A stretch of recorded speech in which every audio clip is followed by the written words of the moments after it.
What is up, guys? SportsGamer311 here, back with another video. And today we're going to be talking about why players like Melvin Gordan, Ezekiel Elliot, and Antonio Brown could start a trend and a common problem in the NFL. So, I hope you guys enjoyed this video. So let's get straight into it.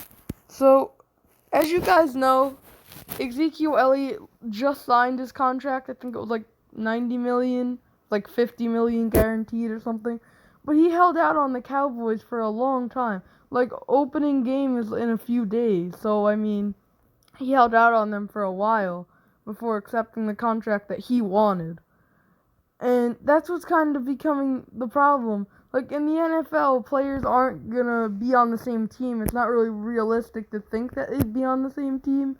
But what I'm just hoping is that when Saquon Barkley, because I'm a Giants fan, he doesn't, like, do what other players have done, where he won't sign with the team or demands a trade because he wants his money or his guaranteed money like other players are doing. Like Melvin Ingram, they've been working on his contract for a while. As you see, I have this pulled up with the Chargers, and at this point he might get traded. That's what I meant to say.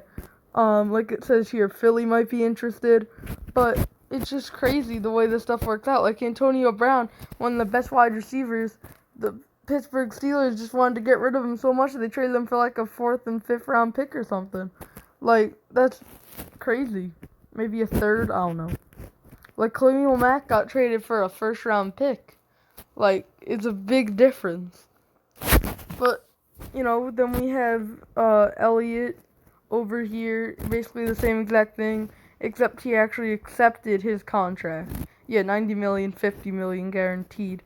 But Antonio Brown did the same thing, except he just didn't like the situation he was in. He requested a trade. He wouldn't play unless he got traded, and he ended up on the Raiders. And I don't know if Odell really did the same thing, because the Giants, I feel like that was more of their move, but I don't know. But it's just crazy to think about that a few players could be changing the way NFL contracts work. Because if you think about it, let's take the Kansas City Chiefs, for example. You know, they have their players, like some stars, just to name a few, Patrick Mahomes, Tyreek Hill, Travis Kelce. If they all demand, like, max contracts, and they don't get it, they could all request a trade, or threaten not to play for the rest of the year, or ever, until they get that contract. So it's just crazy what teams are going to have to put up with now, because there's not many players nowadays who don't want their money and who would rather do something better than the team. Like, comparing this to the NBA, like Kevin Durant, when he joined the Warriors, a lot of people didn't like it, but he took a pay cut so that they could get better. Like, this is what players will do if they're team players and they want to win championships. But other players might want to win championships, but they kind of care about money a little bit more, as you can see with Ezekiel Elliott, Melvin Ingram. I think even Michael Thomas went through this earlier this offseason. So, yeah, I mean, that's what I was just trying to get the main point across here, that stuff like this needs to stop, or teams are just going to get torn apart after a few years when players are eligible for, like, their first real contract. So, I hope you guys enjoyed this video. I'll see you in the next one. Bye.